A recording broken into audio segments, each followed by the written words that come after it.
Capítulo 1, uniones. En la parte general decimos ¿qué es unión? Unión es el proceso de juntar más de un elemento por alguna razón, en este caso particular, para darle la continuidad en el servicio que debe prestar la estructura. Hay puntos donde convergen varios elementos y que estos deben recibir las cargas que inciden sobre la estructura y redistribuirlos en el conjunto de elementos que convergen a este punto, que pueden ser llamados nudos, o simplemente empalmes por situaciones de longitud. Por tanto, estos son los puntos donde debe generarse las uniones de los elementos estructurales. En general, en el desarrollo de estos temas ingenieriles, en un primer periodo se clasificaban las estructuras y se decían hay estructuras de primer orden o estructuras principales, estructuras, elementos secundarios, terciarios, complementarios. Naturalmente, en el tiempo en el que la comprensión todavía del comportamiento estructural era bastante simple. Hoy por hoy se puede ver que ya no es necesario clasificar, o se puede seguir clasificando, pero ya no es el orden de importancia decir aquel elemento principal, secundario, terciario. Se decía que esos elementos principales eran los más grandes, los más largos, y por tanto eran los más importantes y debería tenerse cuidado. Los secundarios relativamente, o elementos que eran de menor dimensión y soportaban de alguna forma la incidencia menor de cargas. Y los terciarios y los complementarios, que prácticamente se los hacía casi sin ningún análisis. Esto ha cambiado radicalmente. Hay partes que se consideraban complementarias y que hoy se puede ver que son, quién sabe, los puntos más importantes de una estructura. Si nosotros analizamos los puntos de convergencia de las estructuras, los nudos, vemos que estos elementos principales y secundarios convergen en un mismo punto y naturalmente transfieren toda la carga que reciben.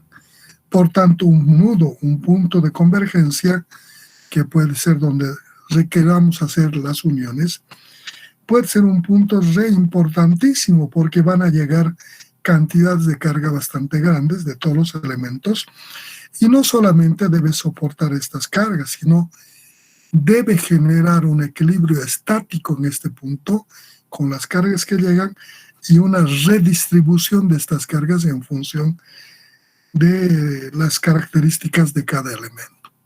Esto nos muestra que las uniones sí tienen vital importancia en el comportamiento estructural. Entonces,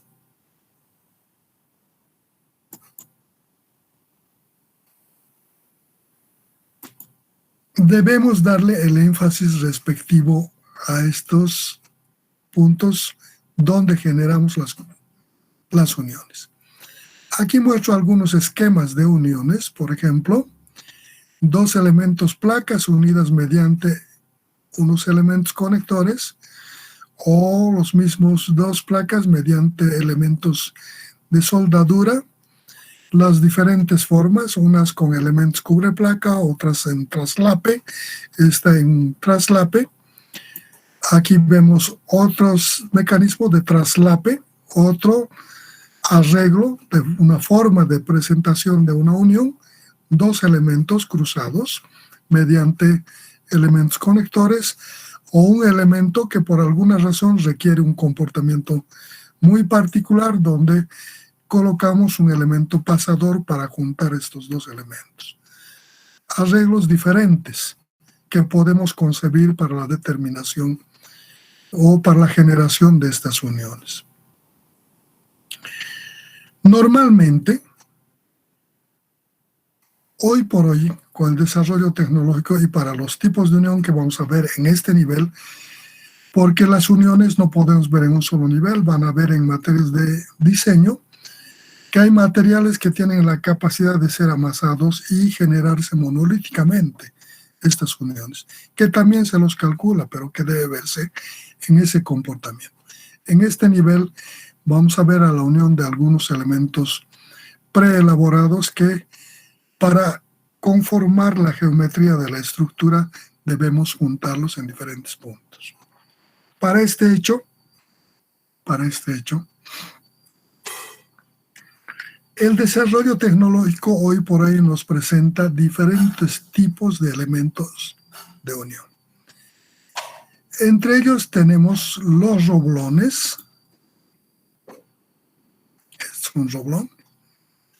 O remnaches, que se conocen con este nombre, que tienen normalmente una cabeza manufacturada del tipo semiesférica o plana, dependiendo de su uso, un vástago liso de sección circular o cilíndrico, en el que una vez colocado en su posición se genera la otra cabeza a través de un proceso de sistemas neumáticos, hidráulicos, calentamiento o martilleo, dependiendo del tipo de unión. Otros tipos de unión, los pernos, que tienen una cabeza hexagonal o cuadrada, dependiendo del tipo de requerimiento. Un vástago, que tiene una parte lisa y una parte roscada. Una tuerca, que genera el apriete, el confinamiento de los elementos unidos. Y unos elementos que generan una distribución de estos esfuerzos de apriete en los elementos confinados, que se conocen con el nombre de arandelas. Un otro elemento del tipo similar, que puede ser igual de cabeza circular plana, puede ser esférica, puede ser hexagonal, puede ser cuadrada, tiene diversidad de formas dependiendo del uso. Un vástago cilíndrico, liso, y en la parte final, algunas llevan perforaciones en el vástago para colocar el seguro, otras llevan seguros autoanclantes, llevan en la parte final unas estrías en el vástago y se coloca presión y no puede retroceder este proceso de anclaje. Y algunos también pueden llevar una parte roscada y una tuerca para generar el confinamiento y el apriete de los elementos conectados. Por otra parte, también tenemos algunos elementos de unión que nos permiten prácticamente juntarlos a través de la adherencia o la reacción química o la fusión de los elementos. Estos son los diferentes tipos de soldaduras. Nosotros no vamos a ver gran variedad, vamos a concretarnos a ver el comportamiento de las soldaduras por efecto de fusión, que son las que se emplean. Y aquí mostramos algunas figuras, dos elementos juntados mediante la aplicación de soldadura, dos elementos, aplicación de soldadura, en diferentes posiciones, diferentes arreglos. Entonces, para nuestro curso vamos a tener elementos preelaborados para generar las uniones, roblones, pernos, pasadores y las soldaduras que se construyen en sitio a través de la aplicación de calor a través de aparatos de soldadura que provocan la fusión elevando a temperaturas altas la parte que queremos juntar. Para poder ver nosotros este proceso, es bueno clasificar las uniones en los diferentes tipos en función de los de los arreglos geométricos, de las cargas y de los tipos de elementos de unión, de tal forma que podamos separar y analizarlos por grupos para la determinación de los esfuerzos. Así tenemos una primera clasificación de las uniones roblonato-empernadas por el modo de transmisión de las cargas. Quiere decir, cómo transmiten la carga que reciben al otro elemento que transferirá a los otros elementos para su equilibrio estático. Tenemos uniones acortante. Aquí mostramos una figura, varias figuras. Este elemento recibe la carga aquí y transfiere a este otro elemento mediante esta conexión de roblón o perno. Este perno recibe esta carga a través de este elemento y transfiere este otro elemento en el punto de apoyo de este elemento para generar el equilibrio. Este elemento, entonces, en este proceso de transmisión, va a soportar la carga por un efecto de corte en este punto. Entonces, por eso se conoce uniones acortantes. Transmiten la carga por efecto de cortadura, que debe ser soportado en el elemento conector. Otro arreglo, un elemento que recibe una carga, transfiere estos elementos por la posibilidad de corte en estos puntos. Las uniones a esfuerzos de tensión. Juntamos estas dos piezas, le aplicamos las cargas y generan una tensión en estas fibras del elemento, estirándolos de esta forma. Por la forma como recibe para equilibrar las cargas, entonces se dice tensión. Luego tenemos un otro arreglo de uniones por fricción. Armamos estos dos elementos mediante roblones o pernos. Normalmente las uniones a fricción se utilizan con pernos. Y hay un área que entra en contacto. Esta superficie superior de este elemento, en la parte que va a entrar en contacto con la parte inferior por efecto del apriete de las tuercas, generan en contacto y debido a las rugosidades de estos elementos, sus caras, se adhiere una con respecto a la otra. Entonces estas cargas transmiten por este efecto de fricción. El efecto de apriete no les permite moverse a un elemento respecto al otro. Ese agarre se plasma en la fricción y transmite las cargas por efecto de la fricción. Otra forma en este tipo de uniones es el aplastamiento. Cuando tenemos un elemento unido de esta forma o dos elementos unidos de esta forma, generamos el efecto de las cargas externas.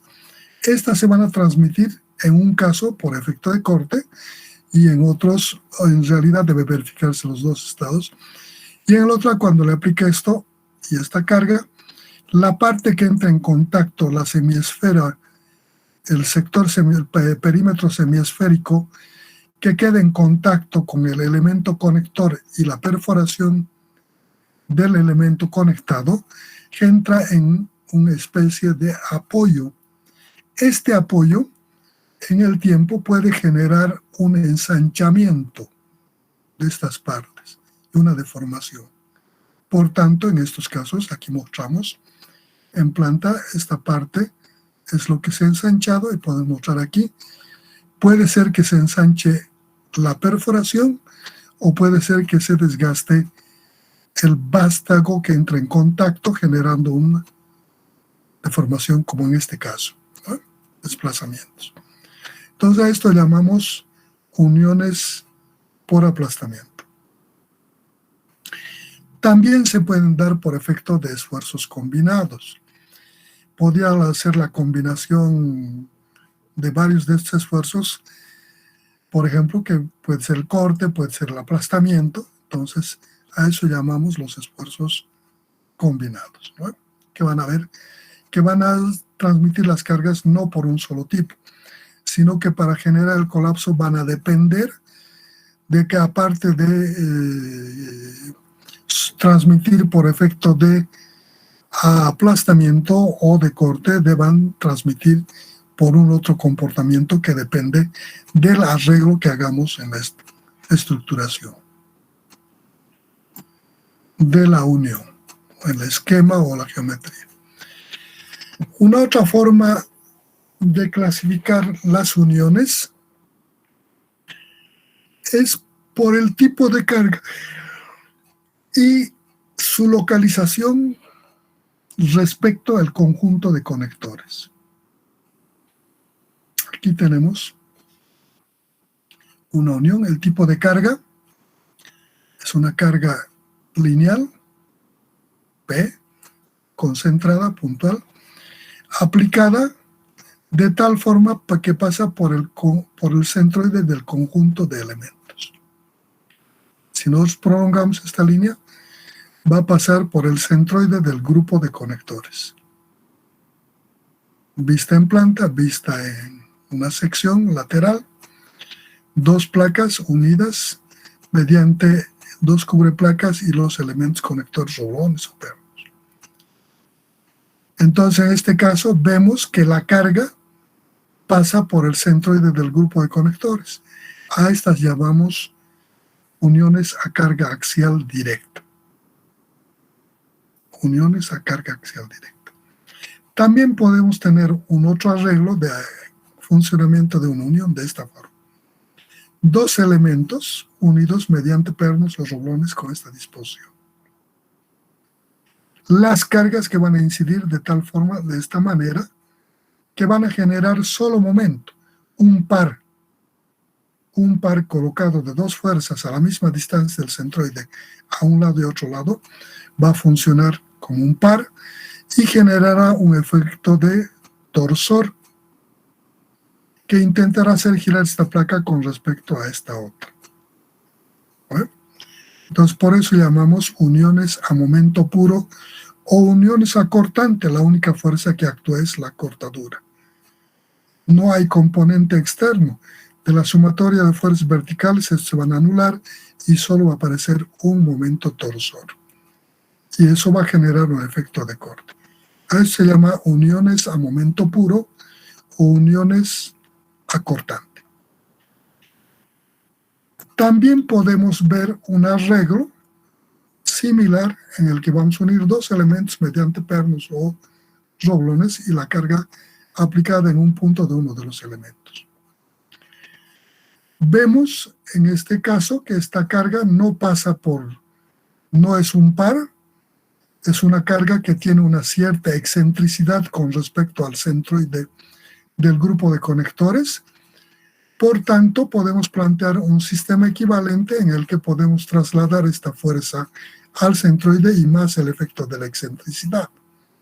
Y vamos a tener un elemento a carga excéntrica, que lo mismo va a trabajar esfuerzo de corte. La carga axial intentará cortar con la fuerza en la dirección de los vástagos de los elementos, que igual va a haber tracción, va a haber corte, va a haber apoyo, pero por la magnitud de la fuerza y la posición y el área que incide no va a ser determinante, pero sí el efecto de la cortadura más el efecto del torsor que va a generar un incremento de la cortadura. A esto llamamos uniones a carga excéntrica y también es conocido como uniones a cortante. Finalmente, podemos clasificar las uniones por el tipo de elemento utilizado en la unión. Si la unión voy a hacer mediante roblones, llamaré que son uniones roblonadas, cualquiera de los otros esquemas que hemos visto donde están colocados los elementos a través de las perforaciones. Pueden ser roblones o pueden ser pernos. Si utilizo roblones serán uniones roblonadas y si utilizo pernos serán uniones empernadas. También se pueden generar uniones utilizando otro tipo de los elementos como los pasadores. A esta unión realizada con pasadores se conoce con el nombre de uniones de pasador. Las uniones de pasador son unas uniones muy particulares que se los elabora normalmente. Es una unión de pasador. Estoy uniendo esta horquilla con este elemento a través de este pasador. Estas uniones tienen la gran particularidad de que normalmente son uniones que permiten una rotación libre de un elemento al otro, casi siempre a requerimiento del funcionamiento estructural se coloca este tipo. Este tipo de uniones tienen la capacidad de recibir y transferir grandes cantidades de carga. Elaboradas uniones de esta forma, bajo cualquier sistema de arreglo a través de un elemento pasador, se conoce con el nombre de uniones de pasador.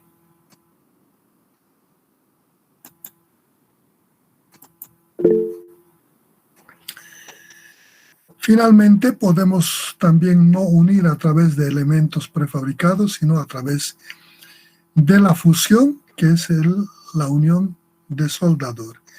Hemos mostrado algunos esquemas, aquí están las uniones de soldadura. Juntamos por fusión, elevando a temperaturas altas a través de un soldador estos elementos. Estas son soldaduras de fuerza. Hay soldaduras que no son de fuerza y que son para mantener la geometría simplemente. No nos interesan estas. Nos interesan las soldaduras de fuerza, las de fusión.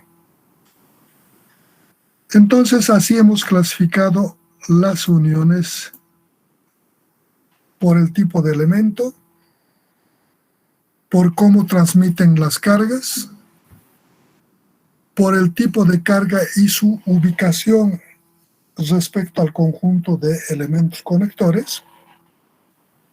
Y bueno, el siguiente problema aparece como la determinación de esfuerzos en las uniones. ¿Cómo determinamos las uniones, los esfuerzos en las uniones, sean roblonadas, empernadas, de pasador o de soldadura? Esfuerzos en uniones.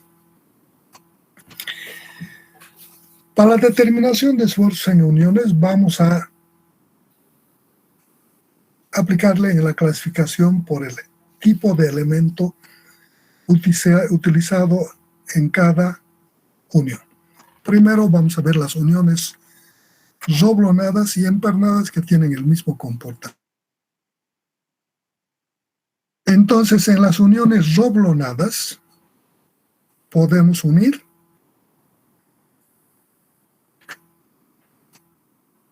a través de aplicar roblones o a través de aplicación de pernos.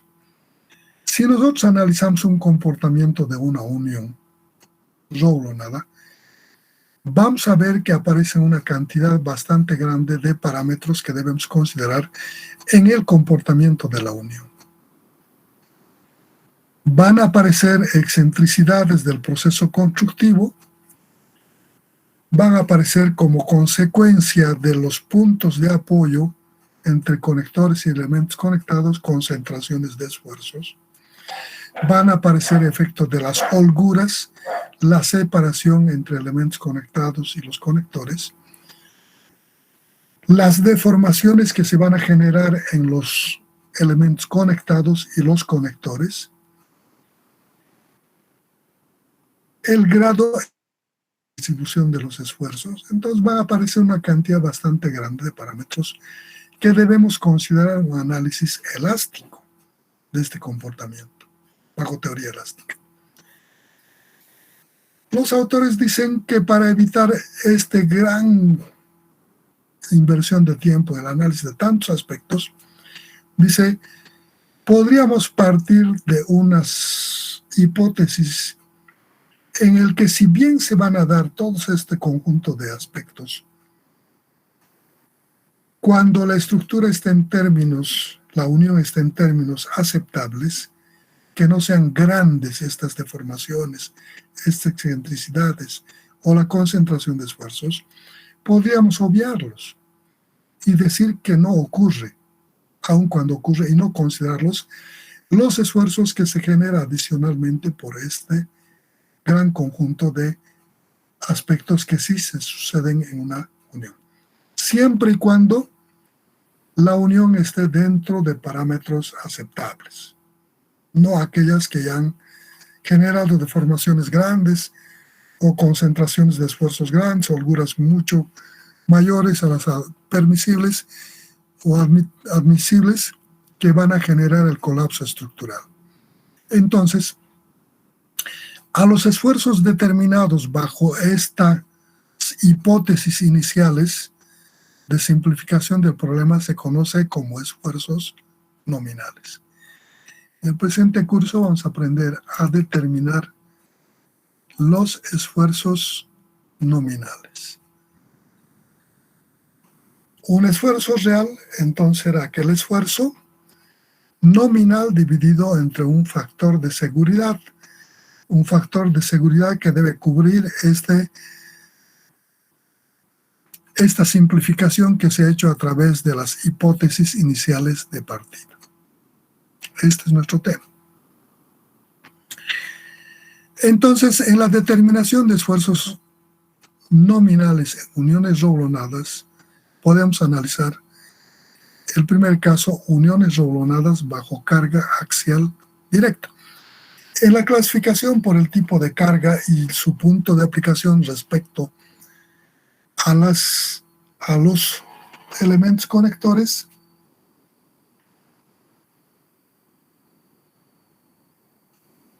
hemos hablado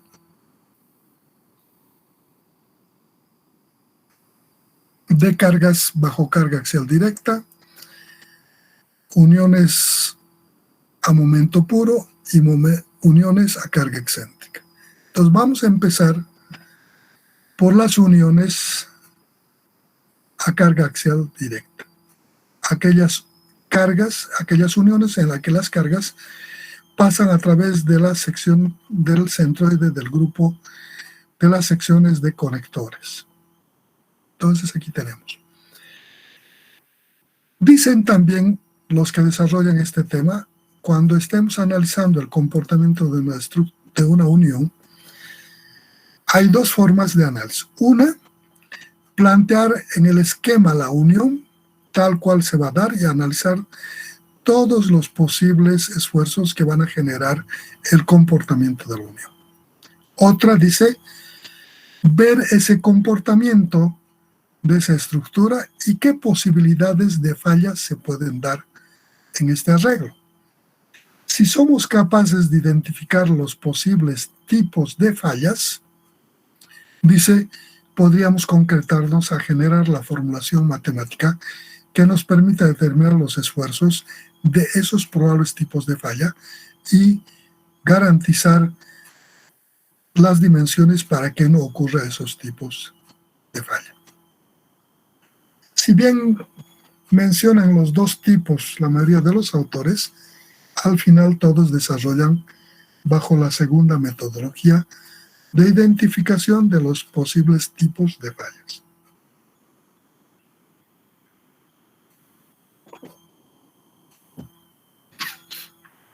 Entonces, entre estas, analizamos, aquí tenemos una unión,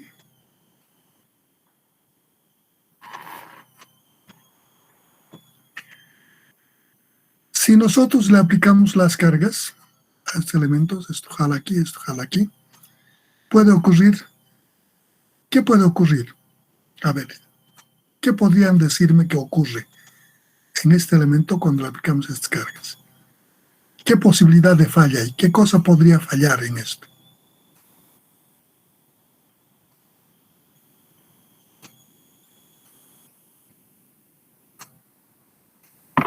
Las placas se podrían romper y también las uniones podrían romper. Podrían romperse estas placas que son cubreplacas, aquí estamos mostrando, podrían romperse esta placa en esta línea, o en esta línea, o en esta línea, o en esta línea, o podría romperse una de estas placas de la parte central en cualquiera de sus líneas. A eso llamamos falla por tensión. Entonces, esta es una posible falla por tensión. Esta es una vista lateral y esta es una vista en planta. Estamos viendo que en la línea 1,1 este elemento se ha roto en esta línea. ¿Vale? Una vez que se rompe en esta línea, queda libre este otro elemento para irse por el otro lado. ¿Vale? Si es en la cubreplaca, tiene que ocurrir en las dos para que ocurra la cubreplaca. Vamos a ver posteriormente la influencia de estos esfuerzos, de este comportamiento. ¿Qué otro tipo de falla? Supongamos le aumentamos los espesores, la calidad del material, ya no se van a romper las placas. ¿Qué otra probabilidad de falla podría darse?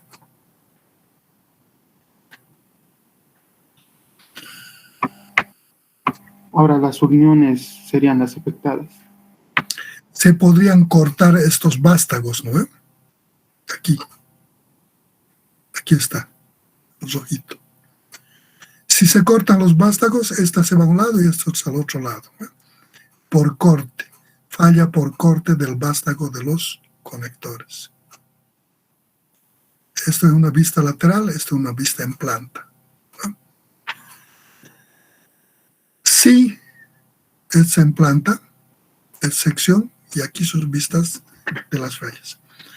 Si nosotros mejoramos, aumentamos los espesores de las placas, la calidad del material, aumentamos el diámetro de estos elementos para que no se corten y la calidad del material, son irrompibles las placas, incortables los conectores, volvemos a hacer la junta aquí y le aplicamos nuevamente las cargas.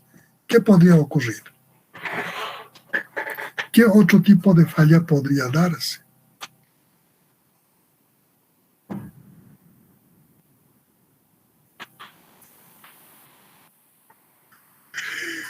Aquí pueden ver lo que va a ocurrir, ¿no? La vista en planta, aquí lo que se ve de ese efecto de planta. Le aplicamos las fuerzas y va a generar, podría ocurrir, que la perforación donde está el vástago del conector podría ensancharse bajo este efecto de cargas repetidas. Más o menos de esta forma, ensanchando esto. 1.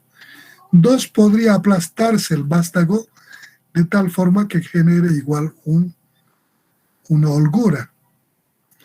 Y entonces cuando apliquemos cargas, tomará esta posición, descargamos, recorrerá y esta unión ya no nos sirve, puesto que se desplaza a la vez que le aplicamos cargas por estos aplastamientos que ha sufrido o deformaciones por apoyo de los elementos conectados y conectores.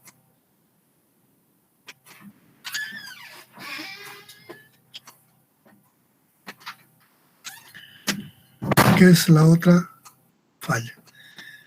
Entonces mejoramos la calidad de los materiales que sean inaplastables y nos queda otro tipo de falla que podría darse. Y es esta. Cuando le aplicamos la fuerza, va a generar que el elemento conectado, la fuerza, se va a quedar en el sitio con el otro elemento conectado, sacándose un pedazo de esta parte. ¿Bueno? Aquí. Le aplicamos esta fuerza, porque este elemento es insuficiente. El material que queda detrás de la perforación se sale con este pedazo. Todo. A esta falla se conoce con el nombre de falla por desgarramiento. Se desgarra el elemento unido por insuficiencia de material detrás del elemento conectado. Entonces tendríamos estos 4 tipos de fallas. Y tendríamos que simplemente analizar estos 4 tipos de fallas, generar la formulación matemática. Para eso, naturalmente, vamos a empezar hablando de las hipótesis de partida, de esas simplificaciones que hacemos a través de considerar que una unión bien elaborada, aún de darse esos hechos, no van a ser significativos los esfuerzos. Por tanto, partimos para analizar estos 4 tipos de esfuerzos: uniones por tensión, esfuerzos de tensión, esfuerzos de corte, esfuerzos de aplastamiento y esfuerzos de desgarramiento. Entonces, las hipótesis de partida que se consideran para estas uniones roblonadas empernadas son estas. Una primera hipótesis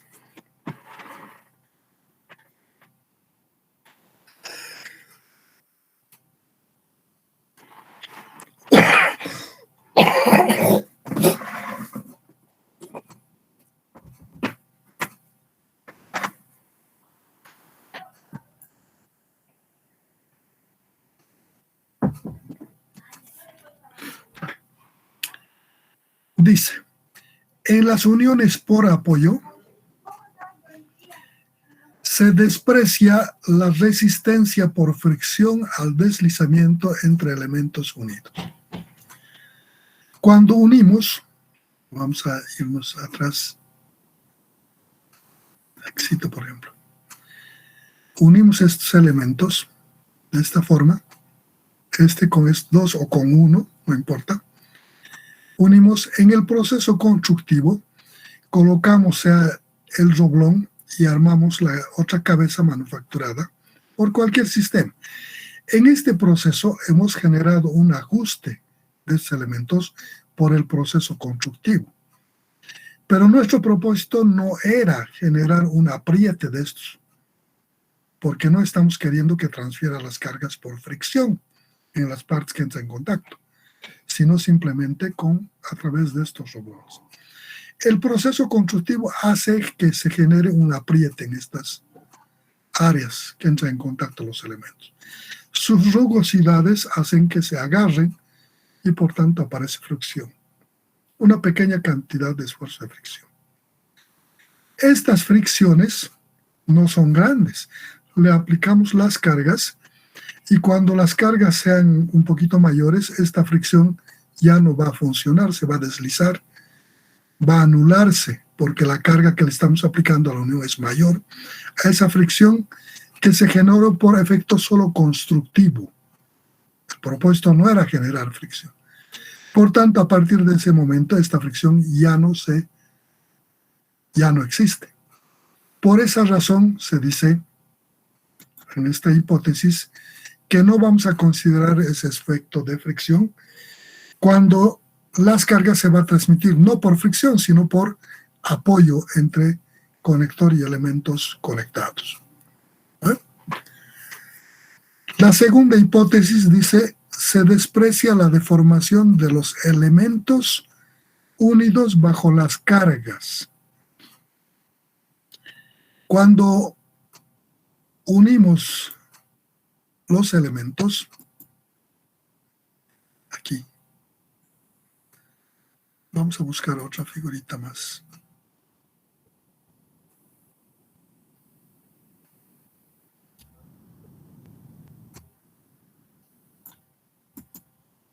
Por ejemplo, aquí. Unimos esos 2 elementos, le aplicamos las cargas y efecto de estas pequeñas excentricidades que aparecen por efecto del traslape o por efecto constructivo que no es preciso, esta carga con respecto a esta hace que este elemento alabee un poquito. ¿Sí? O así. Y estas partes finales, debido al apriete en este punto, hacen este alabeo. Naturalmente estoy exagerando. Si van a ver en las uniones en la práctica, no aparecen, no se ven. Son cantidades muy pequeñas. Entonces estamos diciendo en esta segunda hipótesis que estas que aún se dan, no las vamos a considerar estas pequeñas deformaciones como respuesta del proceso constructivo. Nuestro propósito no es deformarlas, pero en la construcción sí las excentricidades o la posición de las cargas o el apriete constructivo generan unas deformaciones. No las vamos a considerar. A eso se refiere esta segunda hipótesis. La tercera hipótesis. Se supone que la deformación por cortante de los conectores es proporcional al esfuerzo cortante promedio. Ustedes, por los conocimientos acumulados, saben que el esfuerzo cortante en una sección circular no es uniforme. Tiene partes de máximo esfuerzo y partes de esfuerzo cero. Esa gráfica de distribución de esfuerzos es de forma parabólica. Por tanto, para determinar la deformación de estos vástagos de los conectores, dice, no vamos a considerar estos esfuerzos cortantes ni máximos ni mínimos, sino vamos a tomar el promedio. ¿Qué significa el promedio? Si este esfuerzo de forma parabólica, así, ¿no? Esta es la línea de acción en el diámetro, en estas partes que son tangenciales en la perforación, así, el diámetro, la distribución de esfuerzos, son tangenciales esfuerzo cero y es el punto máximo. Entonces agarramos, sumamos estos dos esfuerzos, el esfuerzo cero y el esfuerzo máximo, dividimos entre dos y suponemos que el esfuerzo cortante está distribuido uniformemente en forma de promedio para calcular las deformaciones de los vástagos. A eso se refiere esto, a una interpretación del funcionamiento. Si hacemos con el máximo, esa deformación tendría que darse en el punto de máximo apoyo y donde cero va a ser tendente a cero. Entonces lo que hacemos es generar una media para determinar ese esfuerzo. Que no es cierto, no es correcto, pero el hacer en la forma real como se transmite también hay puntos de máximo y puntos de mínimo, también hay mayoraciones y minoraciones. Por esa razón se pretende hacer con la media del esfuerzo promedio. El inciso D de hipótesis de partida dice, se desprecian las concentraciones de esfuerzos de tensión debidas a las perforaciones en los elementos unidos. Este es un problema bien importante. Voy a buscar una figurita que podamos ver el efecto de tensión.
Bueno, al parecer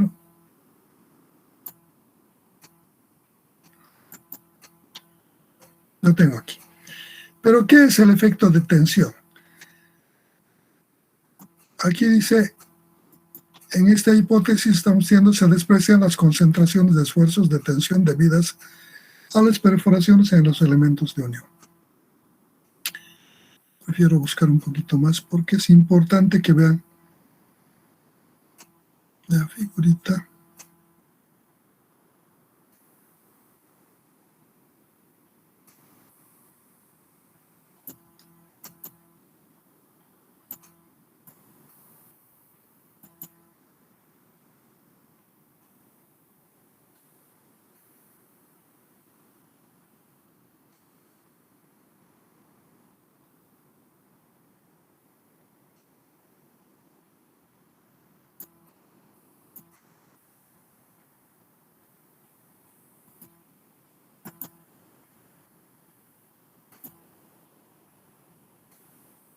Aquí está. Esta nos va a servir. Entonces, ¿cuál es el efecto de tensión, de concentración de esfuerzos por tensión? Cuando hacemos esta unión, perforamos los elementos en el diámetro suficiente para que pueda caber el vástago del conector. Solo lo necesario. Entonces entra perfectamente sin dejar espacios ni holguras. En estas condiciones, cuando les aplicamos las fuerzas, hay un área de asiento. Este elemento apoya en esta parte, en la parte de la sección semicircular de este perímetro, que va desde la mitad de este elemento hasta la mitad del otro lado. Entonces, esta es la parte de apoyo.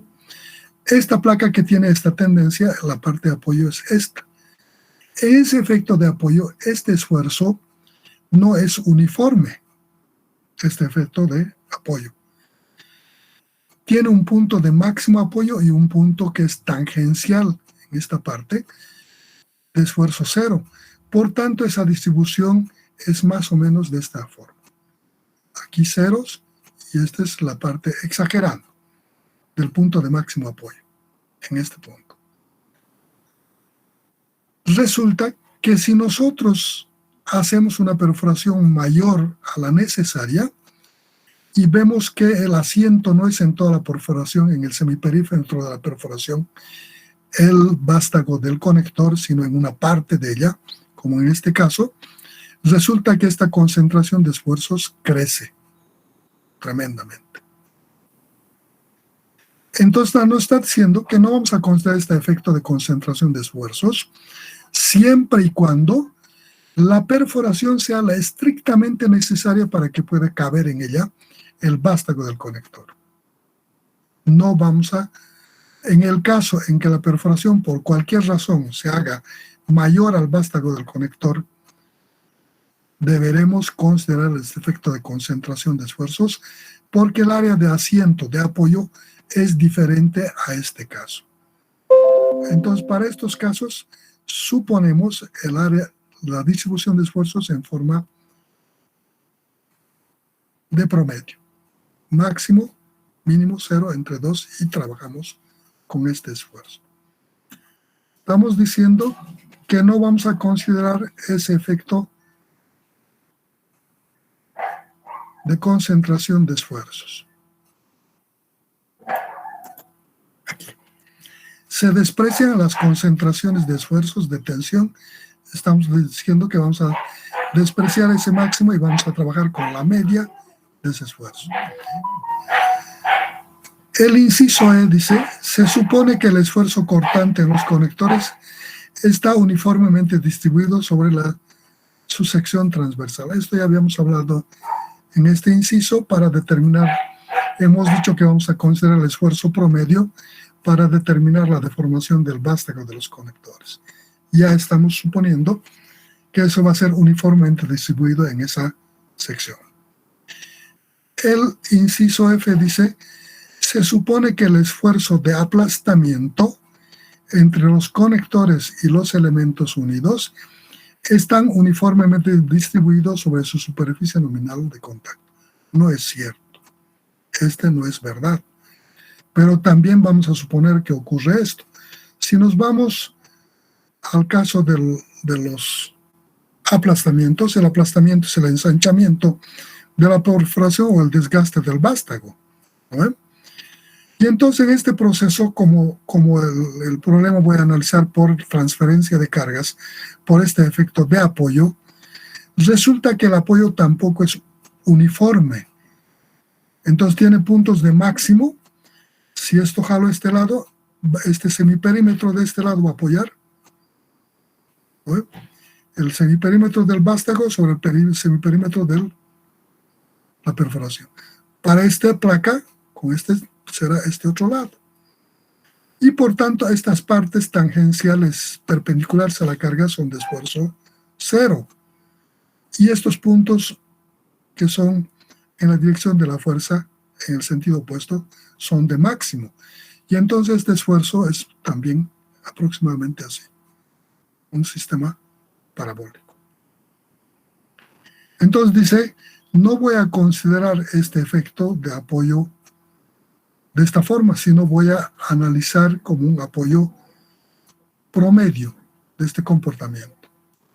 A eso se refiere. Aquí dice, se supone que el esfuerzo de aplastamiento entre los conectores y los elementos unidos están uniformemente distribuidos sobre su superficie nominal de contacto. Aquí incorpora una superficie nominal de contacto. No dice que se va a apoyar en todo el semiperímetro del vástago, sino sobre una superficie nominal de contacto. ¿Qué es la superficie nominal de contacto? La superficie nominal de contacto es el área que genera el diámetro del conector con el espesor del conectado, o sea, una plaquita rectangular sobre el que analizamos ese efecto por la carga promedio de ese comportamiento. Finalmente, el inciso G, se desprecia la fricción de los elementos de unión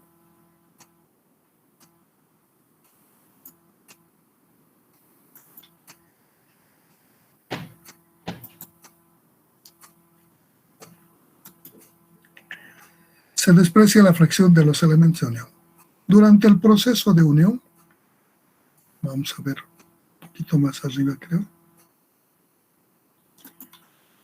Aquí creo que tenemos, no. Aquí tal vez, no.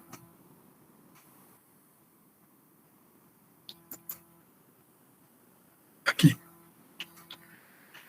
Cuando nosotros hacemos la unión por efecto de apoyo, en estas uniones roblonadas le aplicamos esto y este vástago va a sufrir este primero quiebre, este pequeño quiebre aquí, muy pequeño, la deformación por este efecto. Entonces esto también no es grande, si se notara ya se considera la unión colapsada, por tanto, o fallada, por tanto en aquellos casos que son imperceptibles al ojo humano. Esta pequeña deformación, dice, generada dentro de términos aceptables, imperceptibles al ojo humano, dice, no la vamos a considerar para determinar los esfuerzos en las uniones. Ese es el inciso G. Sobre la base de estas hipótesis, entonces vamos a proceder a determinar inmediatamente los esfuerzos en uniones roblonadas. Vamos a empezar con el análisis de esfuerzos unitarios nominales por tensión. La tensión es el proceso que genera la rotura de los elementos unidos, o sea, de las placas. Si tengo un elemento unido de esta forma, dos elementos unidos a través de cubreplacas con roblones, cuando le aplique las fuerzas podrían darse la posibilidad de la rotura en esta línea, puede romperse en esta línea, en planta, en esta línea, la cubreplaca, o puede romperse esta placa. Una segunda línea de probable rotura es esta, segunda línea. Lo mismo en esta línea podría romperse la cubreplaca, este elemento, o este elemento, o este elemento. ¿Vale? Entonces llamamos esfuerzo, es la capacidad de soportar por efecto de tensión de estas placas a ese esfuerzo que se transmite a ese elemento. Para eso debo analizar en cada caso cómo va a incidir la carga en esta unión. Entonces simulo la probabilidad de falla. Una primera probabilidad, que falle este elemento, el elemento principal, que aquí se rompe, se corta en la línea 1,1. En la línea 1,1 se rompe este elemento, o en la línea 2,2, puede ser aquí, puede ser aquí. Si se rompe en la línea 1,1 este elemento, si la estructura falla, se rompe aquí y este elemento se va solito, este pedazo. Si la falla es en esta línea 2, no podría darse independiente de generar un esfuerzo combinado. Para que se corte, para que se rompa aquí esta placa y se vaya así, debe también fallar por efecto de corte o apoyo en estas partes, conectores, porque depende también la transferencia de cargas de esta carga, no es íntegramente a este punto. Parte de esta carga va a soportar este conector por corte, ¿no?, o por apoyo, las placas, y el sobrante recién incide aquí. Por tanto, la falla en esta línea va a ser posible solo cuando falle esta parte, sea el corte o el aplastamiento. Entonces da un esfuerzo combinado. Y eso se va a repetir para cada elemento, dependiendo para cuál estamos haciendo y cómo incide la carga. Si quiero analizar la cubre placa, estas cubre placas, en esta línea 1, esta cubre placa superior e inferior, para cuando se rompe, no puede romperse directamente esta línea, porque este elemento no solo está conectado a estas cubre placas por esta línea de conector, sino también por estas. ¿Qué implica esto?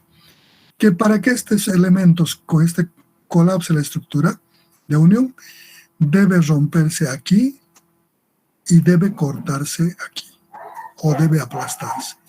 Y entonces este elemento sale libre y este elemento se va con el resto de los conectores. Entonces debemos analizar de esa forma. Para eso entonces decimos, el esfuerzo de tensión en la placa, si es en la placa de espesor T2, debo poner esfuerzo de tensión, sigma sub T, y T2 es en la placa donde va a ocurrir esto. Y aquí la línea de corte. Aquí se va a dar la tensión en la línea 2, 2, aquí. Aquí está la línea 2, 2. Para que se corte aquí, en la línea 2, 2, la carga que incide aquí no es esta total, es la carga que llega aquí. Y va a ser esta menos lo que soporta en esta línea al corte o al aplastamiento. El menor de eso, el mayor de eso, va a llegar a este punto. Entonces, digo que la carga es P22, la que llega a esta línea. ¿Quién va a soportar? La sección de ese elemento en el que estoy analizando la tensión. Este elemento, aquí en planta. Este es el área que se va a oponer a esa falla por tensión. ¿Vale? Entonces digo, esa tensión va a ser igual a este ancho, el área de esta parte, a este ancho, menos esta parte donde he perforado. En esta línea hay una sola perforación. Esta perforación le debo restar. La parte que soporta el esfuerzo es esta entera. Entonces le resto este agujero y eso equivale a restarle la sumatoria de todas las perforaciones que se ha hecho en esta línea. Y por eso estoy poniendo sumatoria, desde aquí es 1 hasta que I es N, los N elementos, que multiplica eso a la perforación. Esta perforación es el diámetro del conector más una holgura que se le da por efectos constructivos y por efecto de que debe caber el vástago del conector. Diámetro del rolón más 0,32, que es la holgura total. Si ustedes agarran y hacen una perforación de 10 milímetros y agarran un vástago de 10 milímetros, no va a caber, ¿no? 10 milímetros no caben 10. ¿Por qué entonces los pernos de 10 o los rolones de 10 caben en una perforación de 10 milímetros? El fabricante de las brocas ya ha mayorado el diámetro de la broca. Si agarran ustedes un micrómetro y miden el diámetro de una broca de 10 milímetros, no es 10. Es 10 más un 16 de pulgada. Entonces tiene una mayoración de tal forma que pueda caber en la perforación y el vástago. 10 milímetros sí va a caber en una perforación de 10 milímetros más de diámetro, 10 más un 16 de pulgada. Entonces sí cabe. El efecto del proceso de perforación dice que deforma el perímetro, este perímetro de la perforación. Esa deformación dice que también es de un 16 de pulgada, que se conoce como el efecto de punzonamiento y es también del orden del 16 de pulgada. En realidad, entonces, la perforación tiene una holgura de un 16 más un 16. Entonces, lo que le he disminuido aquí a este ancho es este diámetro. Diámetro del roblón más un 16 y más un 16 de pulgada. O sea, convertido 2,16 en centímetros equivale a 0,32 de centímetro. 2,54 entre un 16 por 2 nos da 0,32, que es la holgura total. Entonces digo, le disminuyo de este ancho B este diámetro del roblón más 0,32. Y ya tengo esta línea. Luego, como quiero saber el esfuerzo en esta placa, debo multiplicarle eso por su espesor. El espesor de este es T2 por T2. Y así he encontrado el esfuerzo en esta línea 2,2 en esta placa. Quiero encontrar en la línea 1, en esta placa, entonces veré la posibilidad de aquí se corte. Entonces, ¿qué va a pasar? Cuando este elemento se corte en esta línea, toda la carga esta llega aquí. No hay nada antes a estos pasadores. Por tanto, esta carga va a ser igual a P en esta línea 1. P. El ancho o el área que se opone a ese esfuerzo, a esa rotura, el esfuerzo va a ser igual a este ancho menos estas dos perforaciones. Entonces, la sumatoria de I1 hasta I igual 2 de esto. Si los diámetros son iguales, puedo multiplicarle simplemente esta perforación por 2 y esta sumatoria reemplazar por 2 y multiplicarlo por el espesor, y así determinaré el esfuerzo para cualquier estado. En las fallas por tensión o en los esfuerzos por tensión en placas con varias líneas de conectores, debemos analizar para cada placa y para las diferentes líneas su capacidad. El esfuerzo se da diferente en cada línea. B es el ancho de la placa, T2 es el espesor del elemento conector principal, T1 es del elemento cubre placas. Si queremos hacer lo mismo aquí, analizaremos. De la misma forma, Phi sub R es el diámetro del conector y las holguras correspondientes, ¿no?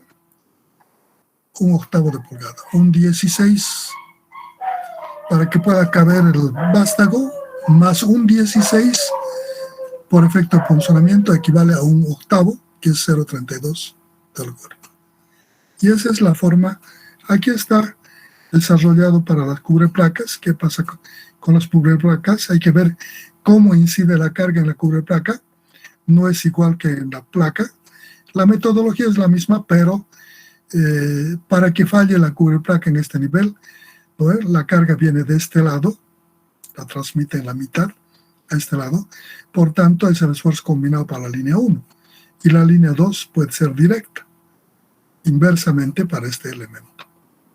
Esa es la forma de generar la formulación matemática para efectos de tensión. Dentro de lo que es las posibles fallas, habíamos indicado aquí la tensión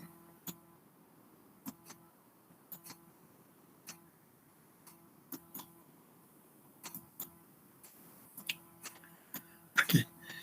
Habíamos indicado que podían, en las uniones roblonadas, los posibles tipos de falla.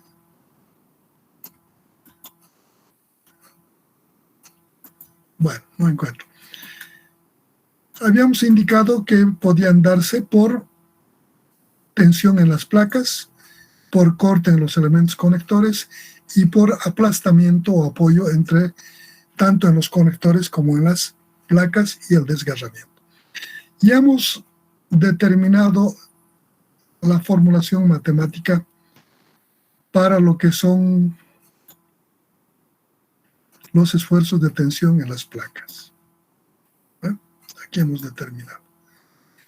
Entonces vamos a proseguir con la falla por corte en los elementos conectores. Uno de estos dos elementos, estos tres elementos, ¿no? Esta fuerza incide sobre este elemento, estas otras fuerzas aquí. El corte se sucede en los vástagos de los conectores. Entonces, ¿qué va a ocurrir? Le aplico las fuerzas externas, entonces se va a cortar en esta línea los conectores. De esta forma. El corte se identifica con la letra tau. Digo, el esfuerzo de corte, entonces, en estos vástagos va a ser igual a tau, a la carga que incide sobre este conjunto, P, la carga total que incide sobre esta unión es P, sobre el número de planos de corte. Aquí hay 3 placas unidas. No se puede cortar solo este y irse esto con esto, ¿no? Este otro no le va a permitir. Entonces, para que se suceda esta falla, necesariamente debe cortarse aquí y aquí. A esto se conoce con el nombre de planos de corte. Aquí está. Plano de corte 1, plano de corte 2. Entonces, va a ser dividido, la carga está dividida entre estos dos planos de corte y multiplicado por, en la división, por el área de estos conectores que se oponen al corte. Si los diámetros de estos conectores son diferentes, hay que calcular el área de la sección transversal del vástago de cada elemento y sumar todas estas. Si son iguales, se calcula de 1 y se le multiplica por el número de conectores. Aquí está planteado como si fueran de distinto diámetro. Pi por diámetro al cuadrado del roblón sobre 4 es el área de la sección transversal. Para el elemento 1 con el diámetro 1, para el elemento 2 con el diámetro 2, si fueran diferentes. Y luego se suman todas, es sumatoria. Y si son diámetros iguales, esta sumatoria se reemplaza por el número de roblones y esta se calcula para un solo roblón. ¿Eh?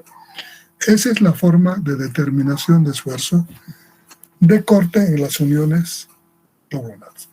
Tau representa el esfuerzo de corte, normalmente en kilogramos sobre centímetro cuadrado. P es la carga aplicada a la unión. Phi sub R es el diámetro del roblón. NP, número de planos de corte. Totalmente descrito. Ya hemos hecho tensión, corte. Vamos a entrar a la falla por aplastamiento, determinación de esfuerzo unitario nominal de aplastamiento. El aplastamiento es el proceso de ensanchamiento de la perforación o desgaste del vástago del conector, de tal forma que genera una holgura. ¿Eh? El esfuerzo de aplastamiento se identifica con la letra sigma sub B. Sigma sub B.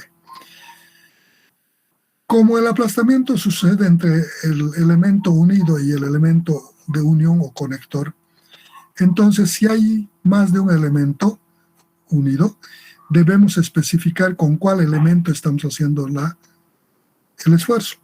Y debemos hacer para todos los elementos que difieren en espesor. En el supuesto de que son espesores diferentes, digo, el esfuerzo de apoyo o aplastamiento va a ser entre la placa de espesor TN, sea esta o esta, va a ser igual a la fuerza que incide sobre esa placa, sobre este elemento. Si voy a hacer para este, debo hacer con esta fuerza. Sobre el área nominal de contacto de esta placa con este conector. Entonces el área nominal de contacto es igual al diámetro del roblón nominal multiplicado por el espesor de la placa. ¿Vale? Entonces, si tengo más de un roblón en esa línea, entonces sumaré todas esas áreas. Si son de diámetro igual, espesor igual, les voy a multiplicar simplemente a esta área nominal de contacto. Sumatoria de B por Tn igual, este es esfuerzo, este es sigma. Esfuerzo de apoyo en la placa de espesor Tn en kilogramos centímetros cuadrados. Ptn es la carga que corresponde a este elemento. Si calculo este con esto, será este. Si calculo este con esto, será esta carga. ¿Vale? y el espesor el que le corresponde a cada placa. En este caso, normalmente los dos placas son del mismo espesor, con que se haga para uno es igual para dos. Pero pueden haber en el caso de múltiples conexiones, por ejemplo, como en este caso. Puede haber este elemento de un espesor y estos otros de otro espesor. Entonces haré entre esto y estos conectores, entre esto y estos conectores. Como son de espesor igual, lo que haga para esto y estos serán válidos para este. Si son diferentes, tendré que hacer por separado. De esa forma hemos generado la formulación matemática que nos permite determinar el esfuerzo de aplastamiento. Nos quedaría el cuarto tipo de falla, que es la falla por desgarramiento. En la falla del desgarramiento es de este tipo, se sale con este pedazo. Entonces, como estas uniones en el diseño se hacen diferentes materiales, en madera, metal, entonces las diferentes normas de los países que han desarrollado sus características materiales dicen respecto a la falla por desgarramiento que podría evitarse este análisis de este desgarramiento siempre y cuando coloquemos esta perforación a una distancia nunca igual o menor a la que especifique la norma. Todas las normas dicen, dependiendo del tipo de material, las metálicas, maderas, que han de ver, dice, en ningún caso deberá colocarse un conector en un elemento a conectar por remache o por pasador a una distancia menor de 5 diámetros, 4 diámetros, especifica.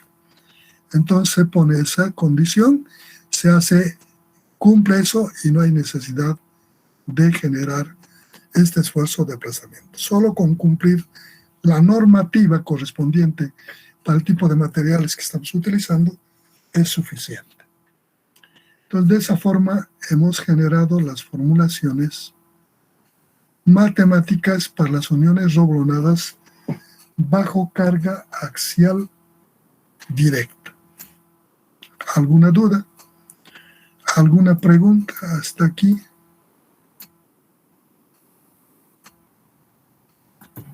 Buenos días, Inge. ¿Puedes repetir esa última parte, por favor?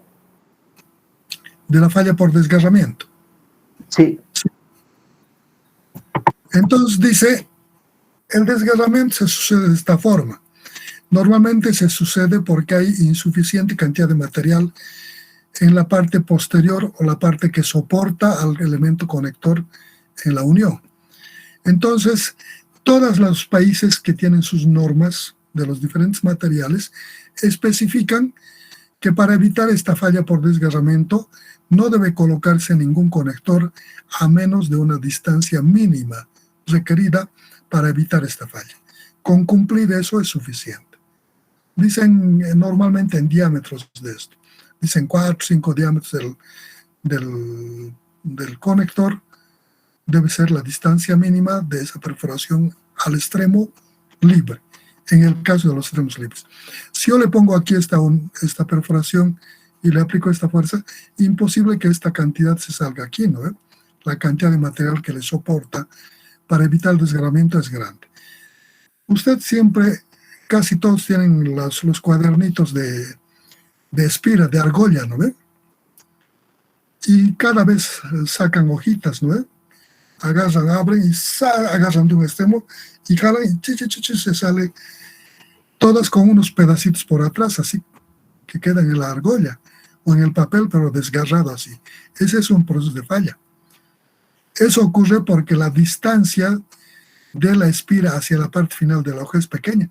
¿Qué tal si la espira le pusiéramos en la mitad y le aplicamos la fuerza? ¿Creen que se va a romper de esa forma?